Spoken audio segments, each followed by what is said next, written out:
வணக்கம். சித்தக்க உணவை மருந்து உணவு. நம்ம அன்றாட வாழ்க்கையில் கரெக்டாக தான் சாப்பிட்றோம். வெளியே சாப்பிட்றதில்ல, ஜங்க் ஃபுட் சாப்பிட்றதில்ல. நல்லா இயற்கை தந்த உணவை தான் சாப்பிட்றோம். நமக்கு வீட்டில் சமைத்த உணவு தான் சாப்பிட்றோம். இருந்தாலும் நமக்கு நோய் வருது அப்படிங்கிற பார்க்கும்போது முக்கியமான விஷயம் நம்ம அன்றாடம் குடிக்கிற தண்ணி.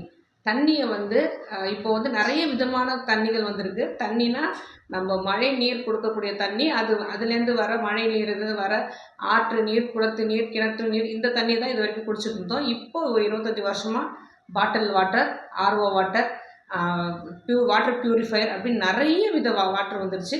இந்த தண்ணியில் குடிக்கும்போது நம்ம உடலுக்காக சக்திக்காக கொடுக்குற இந்த தண்ணியால் இது வரைக்கும் நம்ம நோய்கள் பரவாமல் இருக்குது அப்படின்னு நம்புகிறோம். அப்படின்னா அது சுத்தமாக கிடையாது. இந்த தண்ணியால் மட்டும்தான் நோய்கள் அதிகமாகுது.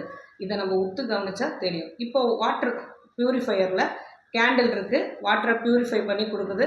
அந்த கேண்டில் துகள்கள் நம்மளை அறியாமல் சிறிதாக தண்ணியில் கலந்து நமக்கு கிட்னி ஸ்டோன் வரத்துக்கு, அங்கங்கே கால்சிஃபிகேஷன் ஆகிறதுக்கு நிறைய வாய்ப்பு இருக்குது. இது முதல் விஷயம். அடுத்தது ஆர்ஓ வாட்டர். ஆர்ஓ வாட்டரில் நம்ம குடிக்கிற தண்ணியில் உள்ள அவ்வளோ மினரல்ஸையும் எடுத்துருக்கு. சத்துக்கள் அப்படின்னு சொல்லலாம். இந்த மினரல்ஸ் ஒன்றுமே இல்லை. ஒரு வாரம் வரைக்குமே ஒரு மனிதன் வெறும் தண்ணியை குடிச்சிக்கிட்டே உயிரோடு இருக்க முடியும். அப்படின்னா அந்த தண்ணியில் எவ்வளோ எனர்ஜி கிடைக்குது, எவ்வளோ சத்துக்கள் கிடைக்குது அப்படிங்கிறத நம்ம சாதாரணமாக புரிஞ்சுக்கலாம். இந்த ஆர்ஓ வாட்டர் என்ன செய்யுது, நம்ம குடிக்கிற தண்ணியில் உள்ள அவ்வளோ சத்துக்களையும் உறிஞ்சி எடுத்துருது. இன்னொரு விஷயம் பாட்டில் வாட்டர் எல்லாருமே குடிக்கிறோம் இல்லையா? ஒவ்வொன்றும், அதாவது கங்கை வாட்டர்னு சொல்கிறாங்க, காவிரி வாட்டர்னு சொல்கிறாங்க. அதெல்லாம் தண்ணியாக இருக்கான்னு நமக்கு தெரியாது. அடுத்தது பெரிய கேன் வாட்டர்லேயும் தண்ணி குடிக்கிறது. இதில் ரெண்டுத்துலேயும் என்ன பண்ணுறாங்க அப்படின்னா, இதுலேயும் மினரல் வாட்டர் சேர்க்குறோம் அப்படின்னு சொல்கிறாங்க. அதில் சால்ட்டு தன்மை, உப்புத்தன்மை அதிகமாக இருக்குதுன்னா அதை சாஃப்ட் பண்ணுறதுக்கும் சாஃப்ட்னரும் யூஸ் பண்ணுறாங்க. தண்ணி சுவையாக இருக்கிறது ஸ்வீட்னரும் யூஸ் பண்ணுறாங்க. இது ரெண்டுமே கெமிக்கல். ஸோ தொடர்ந்து இதை நம்ம குடிச்சிட்டு வரதால நிறைய நோய்களும் வர வாய்ப்பு இருக்குது. அப்போ என்ன தண்ணி தான் குடிக்கலாம் அப்படின்னா, நமக்கு வீட்டுக்கு வர மெட்ரோ வாட்டர் குடிக்கலாம். வீட்டுக்கு பக்கத்தில் ஏதாவது ஆறு ஓடிச்சுன்னா அந்த தண்ணி குடிக்கலாம். கிணத்து தண்ணி குடிக்கலாம், குளத்து தண்ணியை குடிக்கலாம். அந்த தண்ணியை எப்படி சுத்தமாக குடிக்கிறது? இப்போ எல்லாமே கண்டாமினேட்டர் ஆகிடுச்சு அப்படின்னு நம்ம நினச்சோம் அப்படின்னா, தண்ணி எடுத்துகிட்டு இப்போது மற்ற தண்ணி நம்ம, அதாவது ஆற்று தண்ணி, குளத்து தண்ணியெலாம் எடுத்துகிட்டு வந்தோடனே நல்லா காய்ச்சி 5 நிமிஷம் நல்லா கொதிக்க வச்சு ஆற வச்சு, அதுக்கப்புறம் ஒரு செப்பு பாத்திரத்தில் அதை ஊற்றி வைத்து 8 மணி நேரம் ஆன பிறகு மண் பாத்திரத்தில் மாற்றி நம்ம குடிக்க ஆரம்பிக்கலாம். இதே நம்ம வீட்டுக்கு வர கார்ப்பரேஷன் தண்ணின்னு வச்சுக்கோங்களேன், அதை சுத்தம் பண்ணுறதுக்கு குளோரின் யூஸ் பண்ணுறாங்க. ஸோ அந்த தண்ணியை நம்ம யூஸ் பண்ண ஆரம்பிச்சுக்கிறோம் அப்படின்னா, அந்த தண்ணியை வந்த உடனே 24 மணி நேரம் வச்சிடணும். அதில் உள்ள குளோரின் சக்தி எல்லாமே போயிடும்.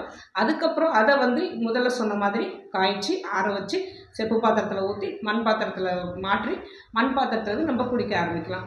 சாதாரண மண் பாத்திரம் தான் யூஸ் பண்ணணும். இப்போ அந்த மண் பாத்திரத்தில் டேப் வச்சுருக்கிற இது வருதுக்கு, அது கண்டிப்பாக க்ளே கலந்த வாட்டர் மண்பானையாக தான் இருக்க முடியும். ஏன்னா மண்பானையில் டேப் சொருவே முடியாதுங்க. அதை மண்பானை உடஞ்சிரும். அந்த டேப் சொருவறதுக்காகவே அதை நிறைய க்ளே சேர்க்குறாங்க. அதுவும் கெமிக்கல் தான், நம்ம அறியாமல் வருது. சாதாரண எர்தன் பாட் மண்பானை நம்ம பக்கத்தில் இருக்கிற குயவர்கள் செய்தது. அந்த பாட்டை செய்கிறத அந்த மண்பானையை வாங்கி நம்ம அதுலேருந்து தண்ணி குடிச்சிட்டு வந்தோம் அப்படின்னா, தண்ணியில் நமக்கு நியாயமாக கிடைக்க வேண்டிய சத்துக்கள் நிறைந்த தண்ணி அப்படின்னா இந்த தண்ணி மட்டும்தான். இந்த தண்ணி நமக்கு நோயில்லா வாழ்வை கண்டிப்பாக கொடுக்கும். ஏன்னா நம்ம உடம்பும் 75% மேலே தண்ணியால் ஆனது. நம்ம உலகமே 75% மேலே தண்ணியால் ஆனது.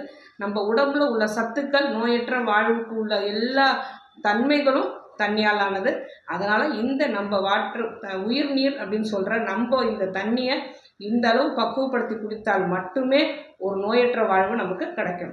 ஆரோக்கியமாக வாழ்வோம். வேறு எதை பற்றி பேசணும்னு நீங்கள் நினச்சாலும் சரி, தாராளமாக கமெண்ட் பண்ணுங்கள். உங்களுக்கு எந்த நோயாக இருந்தாலும் சித்தா கேரை அணுகுங்க.